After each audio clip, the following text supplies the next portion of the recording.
Que bom que você veio a esse lugar essa noite, seja muito bem-vindo. Essa noite celebrativa, onde juntos nós adoramos o nosso Deus, celebramos a festa dos tabernáculos, relembramos esse tempo tão especial para o povo de Israel, para o povo judeu, e que também nos faz lembrar que nós precisamos sempre celebrar ao Senhor, reconhecer a sua grandeza, o seu poderio, reconhecer que nós somos povo de Deus, nós somos esse povo escolhido, esse povo que Deus separou. E a série de mensagens que nós estamos falando nesses últimos domingos é essa: sabedoria para viver como povo de Deus. Domingo passado, anterior, o pastor Edson falou sobre um povo convertido. Domingo passado, falou sobre um povo piedoso. E hoje eu quero falar sobre um povo unido.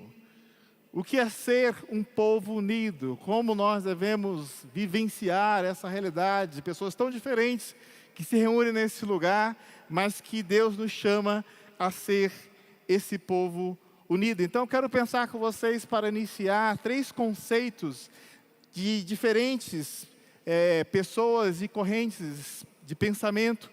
Um geógrafo, um filósofo e um antropólogo falou um pouco sobre o tempo, o espaço e o lugar. Repita comigo: tempo, espaço e lugar. Então, essas pessoas, foi um artigo que eu li essa semana, e ele falou uma coisa muito interessante, que o tempo é isso que nos molda dentro dessa nossa existência, esse tempo, os cronos, esse tempo que nós contamos. E nós vivemos uma crise com relação ao tempo, porque nós temos alguns marcadores temporais, coisas que estão ao nosso redor. Eu lembro que na casa dos meus pais, a revolução foi quando meu pai comprou em casa um rádio-relógio, que ligava na tomada, que antes era aquele despertador a corda. E eu lembro também que ele não usava relógio de pulso, e poucas vezes ele perdia a hora. Hoje nós temos vários marcadores temporais. Por exemplo, eu estou com um relógio de pulso, eu tenho um tablet que aqui me diz as horas, eu tenho outro tablet que me diz as horas, meu celular também mostra as horas, eu tenho esse monitor que está me falando aqui que são 19 horas e 45 minutos. Então, pelo menos eu tenho aqui agora 4 marcadores temporais. E você deve ter pelo menos de 1, 2 ou 3 na sua bolsa. Na sua casa nós temos vários espalhados também. E eu lembro quando comprou aquele relógio de parede. Lembra daquele que, quando dava 1 hora, ele falava plim? Quando dava 2 horas, ele falava plim, plim. Quando dava 3 horas, plim, plim, plim. O legal era esperar as 12 horas, né? Ele falava plim, plim, plim, plim, plim, plim, plim, plim, plim. Dava 12 badaladas, né? Tinha um cuco, né, que ficava balançando. Aquilo era algo fantástico ter em casa, né? Então, esses marcadores temporais que nós somos melhorando e consumindo mais, hoje ele nos aprisiona. Então, nós somos aprisionados a esse tempo. A segunda coisa é o espaço. O espaço é o que nos traz o ser, é o que nos faz identificarmos quem nós somos, é o que nos circunda, é aquilo que nos traz a existência, a entendermos quem nós somos. A família, as relações interpessoais, o nosso lugar de trabalho, a igreja, coisas que são marcadores que estão ao nosso redor, coisas que nos fazem entender e nos traz assim essa realidade daquilo que nós nos constituímos como pessoas. E o terceiro é o lugar. E é interessante porque ele fala do não lugar. E por incrível que pareça, existem lugares que são não lugar. Por exemplo, um aeroporto é um não lugar, porque é um lugar transitório. Um aeroporto, uma rodoviária, um hotel, ninguém mora nesse lugar. Nós passamos por esse lugar. E o problema é quando nós perdemos o nosso lugar, perdemos a nossa referência de ser, perdemos aquilo que nos faz entender quem nós somos. Isso nos leva ao não lugar. Então, são 3 marcadores, é um tripé que nós vivemos hoje, que nós devemos estar atentos a isso: o tempo, o espaço e o lugar. E pensando num povo unido, o Senhor me levou a um texto, e pensando nesses marcadores que eu falei agora com vocês, eu quero ler com vocês o texto de Efésios, capítulo 2, os versos 12 e 13, nós vamos pular para o verso 19. Então, nós vamos ler Efésios 12 e 13 e depois o verso 19. Você que trouxe a sua Bíblia, o seu smartphone, o seu aplicativo, abra. Você que acompanha pela internet também, nós vamos também projetar esse texto no telão. E olha só como é interessante que esse texto ele faz essas marcações de tempo, espaço e lugar. Verso 12 diz assim: naquele tempo, vocês estavam sem Cristo, separados da comunidade de Israel e estranhos às alianças da promessa, não tendo esperança e sem Deus no mundo. Mas agora, em Cristo Jesus, vocês que antes estavam longe, foram aproximados pelo sangue de Cristo. O verso 19, assim, vocês não são mais estrangeiros e peregrinos, mas concidadãos dos santos e membros da família de Deus. Oremos. Pai, muito obrigado pela Tua palavra, Senhor. E que o Senhor possa, assim, nos usar para transmiti-la, compartilhá-la. E que aqui cada um possa, Deus, ouvir. E que o Senhor possa, Senhor, ministrar os corações como o Senhor falou comigo nessa palavra. Pai, nós oramos assim em Cristo Jesus. Amém. Esse texto de Efésios, ele nos fala sobre duas realidades. Uma pessoa sem Cristo e uma pessoa com Cristo. A pessoa sem Cristo, ela está separada da comunidade. Ela se torna um estranho às coisas de Deus. Ela está longe. Ela, em grande parte, e a grande maioria dessas pessoas, elas vivem sem família, sem igreja e sem povo. Pensando naqueles três marcadores, tempo, espaço e lugar, eu quero pensar com vocês, então, nessa reflexão sobre família, igreja e povo. Vamos repetir? Família, igreja e povo. Nós precisamos entender que nós somos chamados por Deus e nós só vamos ser um povo unido quando nós entendemos que nós somos uma família, que nós precisamos de uma família, que nós precisamos de uma igreja, que nós precisamos de um povo. Nós precisamos nos identificar dentro do tempo, dentro do espaço e dentro de um lugar. Sabedoria para viver como um povo unido na família, na igreja e no povo, dentro desse tripé. E a primeira coisa que eu quero falar com vocês é que nós precisamos de uma família para chamar de minha. Vamos ler juntos? Eu preciso de uma família para chamar de minha. Ser família, pertencer a uma família, ter esse sentimento é um dos melhores benefícios que alguém pode ter. Alguém sem família, alguém sozinho no mundo, ele se torna, na grande maioria das vezes, uma pessoa perdida. Ele se perde no tempo, no espaço e no lugar. E aqui, comparado a essa tríade que eu falei, o tempo lhe representa a família, porque na família é onde as coisas acontecem. Na família é onde que nós nos identificamos dentro desse tempo. É na família em que as crianças são educadas. É na família que nós recebemos os primeiros e os principais princípios de vida: responsabilidade, afeto, transmissão de valores. É na família que nós nos desenvolvemos os mais diversos aspectos, dentre eles pelo menos três: o social, o intelectual e o emocional. Não podemos viver sem família. E Deus nos fala que nós somos a família de Deus. Então, por isso que quando nós nos aproximamos de Cristo, nós tivemos uma experiência ruim de família, Deus supre essa experiência ruim do passado, fazendo com que com ela cesse esse ciclo vicioso e perverso, nos dando uma nova família, restaurando esse tempo, essa nossa relação com esse tempo família, que é tão precioso. E nós podemos então assim resgatar como nós vivenciamos o tempo família.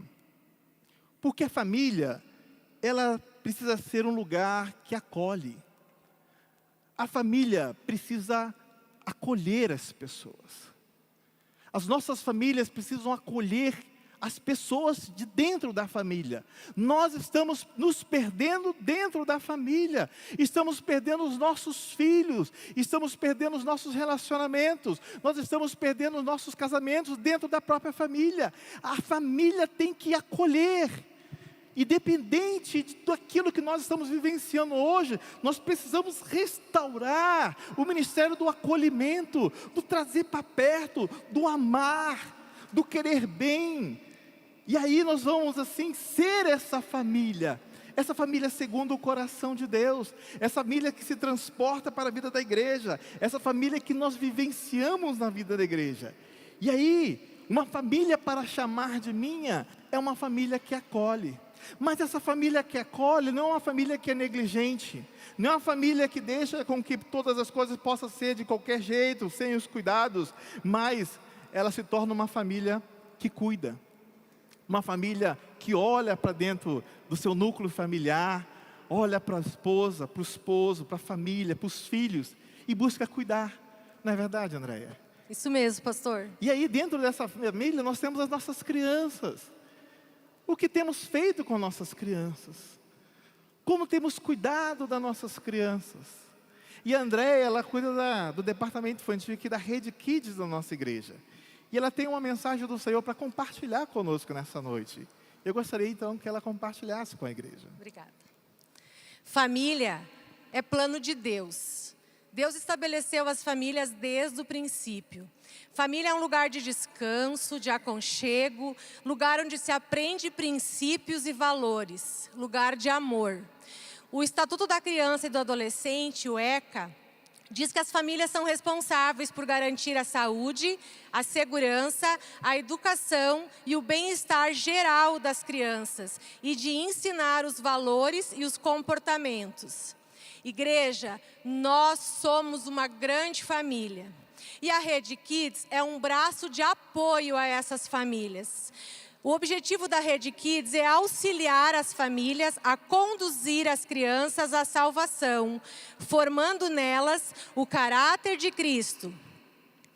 Nós, Rede Kids, estamos aqui para apoiar, para ajudar nessa árdua tarefa que é ensinar as crianças no caminho.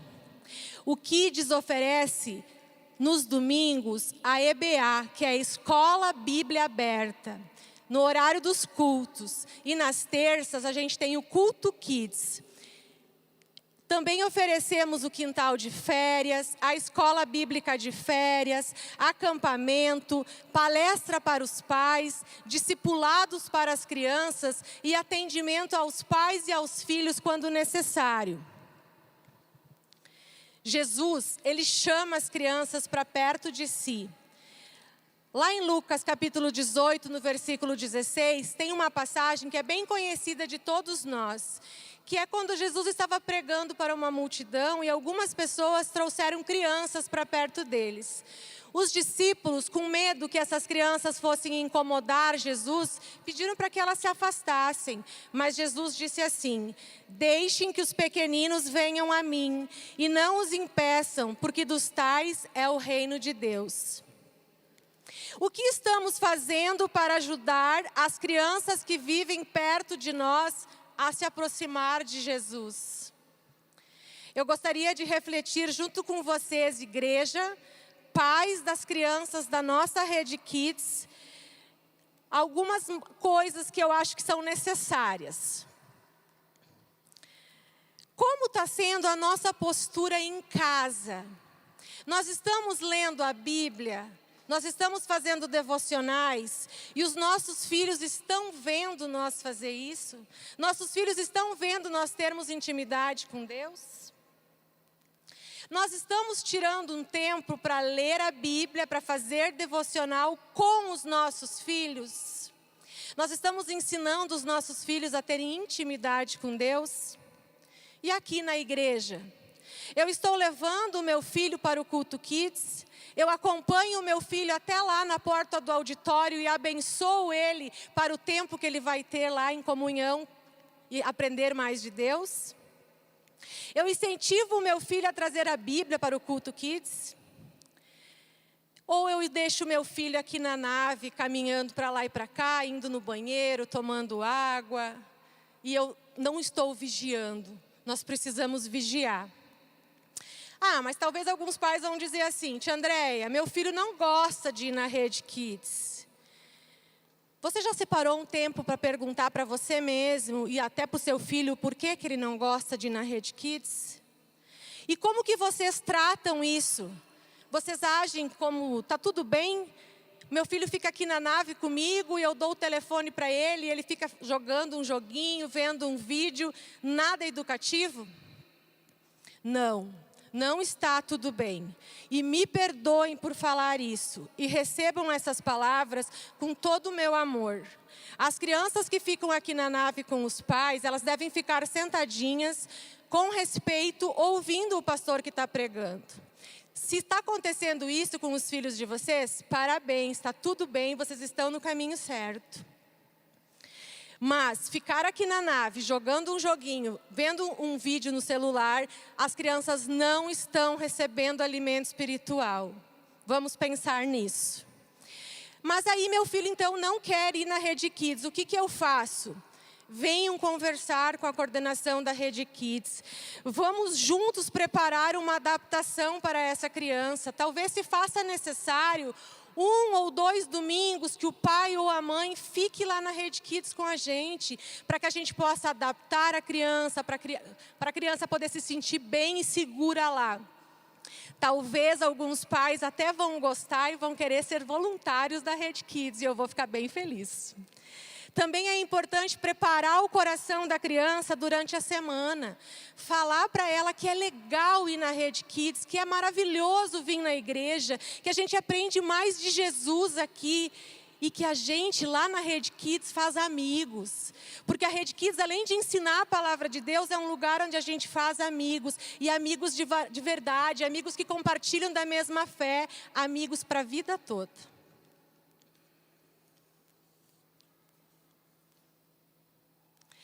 Jesus espera que nós façamos a nossa parte. Igreja, nós somos exemplo. Temos autoridade sobre a vida das crianças. Devemos zelar pelo cuidado, segurança e proteção dos nossos pequenos. Está nas nossas mãos plantar a semente que queremos colher na vida das crianças. Os dias, eles são difíceis e eles vão ficar piores. As crianças estão sendo bombardeadas de todos os lados da maneira mais sutil possível. Através de desenho animado, filme, redes sociais, internet, televisão. E é nosso dever orientar, ensinar elas a se posicionarem, a defenderem a sua fé e a se firmarem no caminho do Senhor. Crianças não são discípulos em espera. Elas são discípulos em treinamento. Crianças não são igreja do amanhã. Crianças são igreja do hoje, do agora. Em Atos 2,17, lemos o seguinte texto. E acontecerá nos últimos dias, diz Deus, que derramarei o meu espírito sobre toda a humanidade. Os filhos e as filhas de vocês profetizarão. Os seus jovens terão visão e os seus velhos sonharão. A Rede Kids tem uma promessa para este tempo, para acontecer isso. E nós já estamos vendo, nós já estamos colhendo esses frutos lá na Rede Kids. E eu convido vocês, de repente, a um domingo ir lá ficar com a gente para ver. As crianças, elas estão sendo usadas tremendamente pelo Espírito Santo. Elas estão quebrantadas e sedentas pela palavra de Deus. Igreja, essas palavras foram ministradas antes ao meu coração. E eu fui impactada por tudo aquilo que Deus espera de nós, da igreja de IPI Dourados e em especial da Rede Kids. E hoje eu estou aqui com muito temor no meu coração, compartilhando tudo aquilo que Deus colocou no meu coração e pediu para que eu falasse. Então recebam essas palavras com amor e que nós estejamos juntos no árduo trabalho que é ensinar as crianças no caminho. E eu gostaria de convidar a igreja, por favor, a se colocar em pé. E quem estiver com seus familiares, se reúnam para que a gente possa orar. Se você está sozinho, sem um familiar aqui, se aproxime de uma das famílias. E o pastor Alessandro vai orar, intercedendo pelas famílias, para que haja discernimento, para que as famílias tenham palavra sobre a vida dos seus filhos e que as crianças sejam abençoadas. Muito bem, não fique sozinho. Você que está aí, procure alguém próximo, se aproxime de alguém, ore junto com essa pessoa.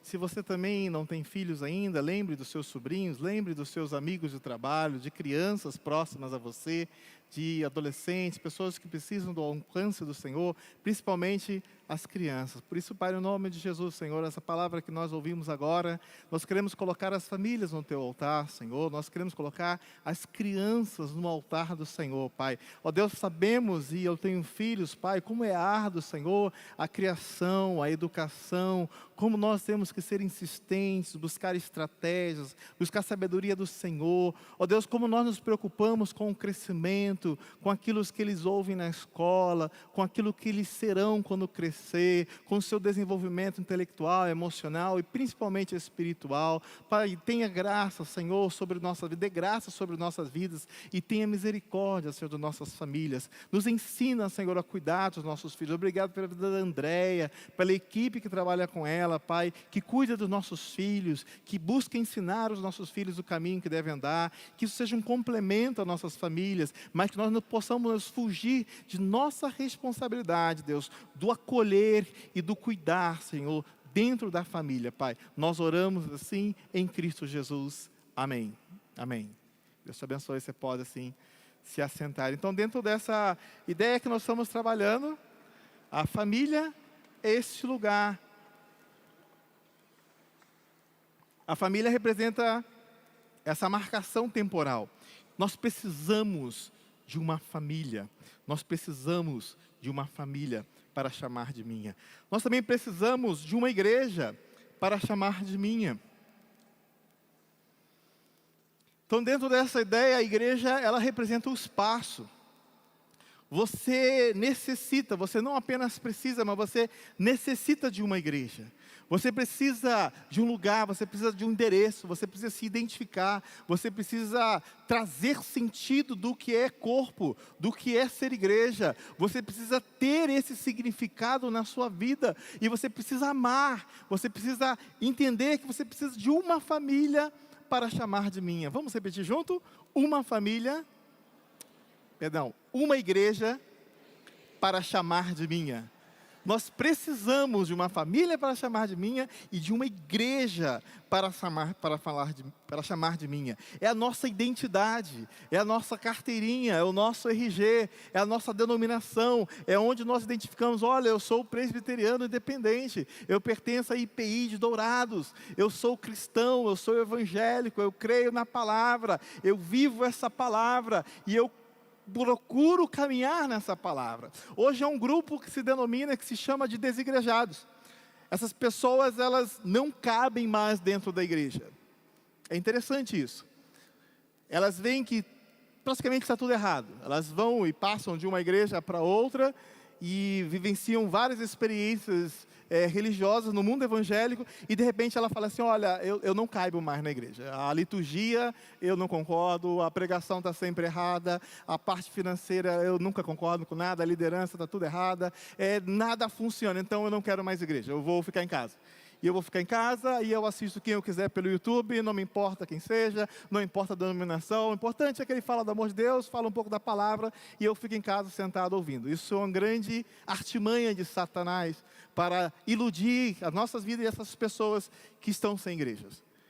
Porque você não vai encontrar uma igreja perfeita, você não vai encontrar uma igreja que lhe agrade, mas nós temos que encontrar uma igreja que agrade ao Senhor, que o Senhor se agrada do nosso louvor, e a alegria do Senhor será a nossa força, porque Ele vai olhar para nós, e nós vamos estar tentando fazer dentro das nossas incoerências, dentro das nossas percepções diferentes, dentro dos nossos acertos, dentro daquilo que nós somos como seres humanos, porque nós queremos perfeição em tudo, mas nós vamos então amar, e quando nós amamos essa igreja, nós amamos o lugar, nós passamos por cima dessas coisas. Nós entendemos que nós estamos aqui para glorificar o Senhor. E aí dentro dessa vivência como uma igreja para chamar de minha, nós precisamos ser uma igreja que acolhe. Igual uma família que acolhe, nós precisamos ser essa igreja que acolhe. Por isso eu digo para você, você é muito bem-vindo neste lugar. Nós como igreja precisamos acolher pessoas. As pessoas precisam se sentir acolhidas neste lugar. E glória a Deus, porque eu creio que nós temos aprendido a cada dia a fazer isso bem como IPI de Dourados. Nós estamos aí com o curso dos novos membros, com 93 pessoas para serem recebidas. Estão lá iniciando o seu curso. Fizeram a terceira aula hoje. Falamos sobre, junto com a Jordana que esteve com a gente, falando sobre o Novo Testamento. Então foram pessoas que se converteram, que foram no retiro, que mudaram de cidade, chegaram na nossa comunidade e se sentiram acolhidos. Falaram, olha, aqui é a minha igreja, essa é uma igreja para eu chamar de minha, esse é um lugar para que eu chamar de minha igreja e participar. E aí às vezes ele fala, mas a denominação não importa, a placa de igreja não importa. Realmente não importa, mas nós precisamos ter um lugar para vivenciar, para criar os nossos filhos, para nós virmos, para prestarmos conta, para termos uma liderança em que nós estaremos submissos sobre essa igreja. E aí, quando nós vamos à palavra do Senhor, lá em Mateus 11, 28 a 30, diz assim, Jesus dizendo, venham a mim, todos vocês que estão cansados, sobrecarregados, e eu vos aliviarei. Tomem sobre vocês o meu jugo e aprendam de mim, porque eu sou manso e humilde de coração, e vocês acharão descanso para a sua alma.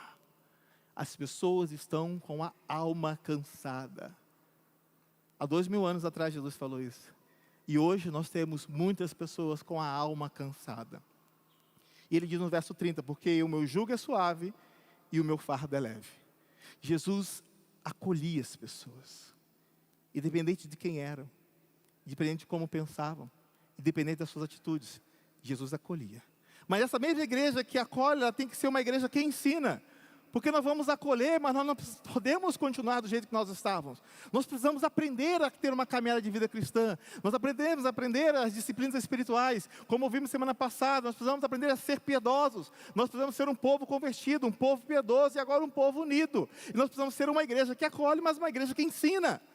Nós temos as nossas DBAs que ensinam a palavra de Deus. Nós temos os cursos da Universidade da Família que ensinam a palavra de Deus. Nós temos as células em que nós compartilhamos a palavra de Deus. Nós temos as redes em que nós compartilhamos a palavra de Deus. Nós temos as nossas celebrações que nós compartilhamos a palavra de Deus.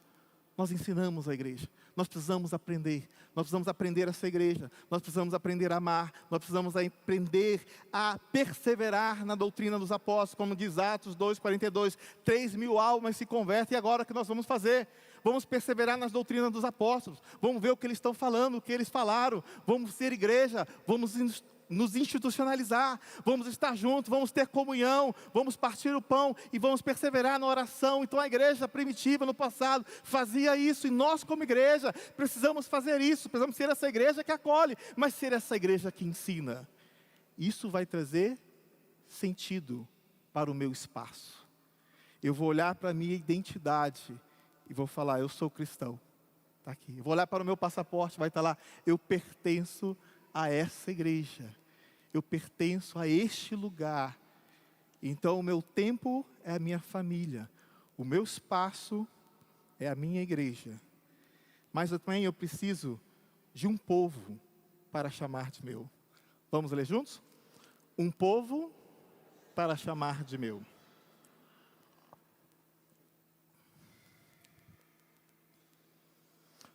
O não lugar são lugares transitórios, são lugares de passagem. São lugares onde você tem algumas experiências de viagem, das mais diversas que você possa imaginar. E se você já teve algumas experiências de viajar, é interessante, porque nós vamos a uns lugares tão legais às vezes, né? Passamos na família, um hotel, mas o nosso maior desejo e a maior alegria é quando nós voltamos para casa. Porque aquilo ali é um não lugar. O lugar é a sua casa. O melhor lugar é a sua casa. E como diz o nosso irmão Claudemir, presbítero Claudemir, o lugar bom que ele gosta é o Bocajá. Os irmãos aqui que moram na Picadinha, ali é um bom lugar. Aqui é a nossa Dourados, a nossa casa é o nosso lugar. É o nosso povo, é aquilo que nós e a forma como nós nos identificamos. Existem algumas pessoas e existe na história algumas situações bem interessantes que aconteceram, os chamados apátridas. Pessoas que perdem a sua nacionalidade. Há um filme até que chama O Terminal, ele conta a história de um iraniano que morou 18 anos, a história desse iraniano que viveu 18 anos no aeroporto de Paris. Mas nesse filme do Steven Spielberg, estrelado pelo Tom Hanks, ele faz a ilusão a essa história, mas de uma outra forma, alguém que chegou nos Estados Unidos e aí teve uma revolução no seu país e ele perde a sua nacionalidade, ele não podia entrar nos Estados Unidos porque ele não tinha nação. E ali ele não podia ser recebido porque ele era um apátrida. Ele se perde no caminho, ele não tem mais povo, ele não tem mais nação, ele não existe mais. E quando a pessoa ela pode se tornar uma pátria, ou ser considerado uma apátrida, é quando ele perde o significado de lugar. Ele vai viver no não lugar. E esse homem no filme, na realidade, por 18 anos, ele viveu dentro do aeroporto. E o aeroporto é um lugar transitório. É um não lugar. E das muitas vezes que nós adoecemos, é quando nós perdemos o tempo, a família, nós perdemos o espaço, a comunidade, nós perdemos o lugar, nós vamos para o não lugar. Nesse lugar nós adoecemos. Desse lugar nós nos desconectamos das pessoas. Mas Deus nos chama a viver no lugar. E esse texto que nós lemos de Efésios, o verso 19 diz assim: agora, assim, vocês não são mais estrangeiros nem peregrinos, vocês não são mais forasteiros, mas agora vocês são concidadãos dos santos e membros da família de Deus. Por isso, um povo para chamar de meu, é um povo que tem história, é um povo que quando eu olho, ele tem uma história. Eu olho e vejo que há algo que aconteceu no passado e que hoje eu começo a escrever essa história. É um povo que não está perdido no seu tempo, não é um grupo de apátridas, mas são pessoas em que sabe o seu lugar, sabe de onde eles pertencem. E nós precisamos ter esse sentimento desse povo para chamar de meu, que eu sou cristão, que eu pertenço a esse lugar. E um povo também, para chamar de meu, é um povo que tem um destino. E aí quando você pensa qual a sua história, qual o seu destino? O povo de Israel chamado para pertencer à nação de Israel, ao povo escolhido por Deus, e que ali vem significando e trazendo significado à história da humanidade. Esse povo então constrói essa história e chegamos a Cristo Jesus no Novo Testamento. E depois nós temos a igreja primitiva. Depois nós temos a igreja católica romana. Nós temos a reforma protestante. Nós temos então o presbiterianismo iniciando, a igreja anglicana, a igreja luterana. Nós temos em 1903 a igreja presbiteriana independente. Nós temos recentemente a igreja presbiteriana independente de Dourados, que nasceu ali num lugar, embaixo de uma árvore, no Panambi, onde pessoas se reuniam. Depois nós fomos para a Rua dos Missionários, e hoje nós estamos aqui no prolongamento da Presidente Vargas. Então este é o nosso lugar. Nós não estamos num não lugar, mas nós estamos dentro de uma história, de um povo que tem uma história, de um povo unido, de um povo que pertence, um povo que tem um destino, porque o nosso destino está carimbado, o seu destino está carimbado, que é a glória, que é viver no céu, que é estar em Cristo Jesus. Então, nós vamos pertencer a este lugar, nós vamos fazer parte desse lugar. Nós estamos escrevendo a história da IPI de Dourados, nós estamos vivendo nessa comunidade, e nós não estamos sendo alguém que não tem um lugar, no não lugar, mas alguém que tem um lugar para chamar de seu, um povo para chamar de seu. Uma igreja unida é uma igreja que tem uma família para chamar de sua, de minha. É um povo que tem uma igreja para chamar de minha, e alguém que tem um povo para chamar de seu. O tempo, o espaço e o lugar. O tempo é a família, o espaço é a igreja, o lugar é esse povo que traz significado para a minha vida e para a sua vida. Feche seus olhos, vamos orar. Pai, no nome de Jesus, Senhor, nós te agradecemos pela tua palavra, Senhor. Pai, nós necessitamos viver e ser esse povo unido. Esse povo, Deus, que entende que tem uma história, uma família, uma igreja, um lugar. Que para a glória do Senhor, Deus, cada vida que está aqui, Deus, possa ter esse sentimento. E se alguém, Pai, que ainda não tenha, que nessa noite, Pai, ele possa sinceramente falar em seu coração. E que o Senhor possa selar essa vida, Pai. E que ele possa gerar esse sentimento de pertencimento, Pai. No nome de Jesus que nós oramos. Amém.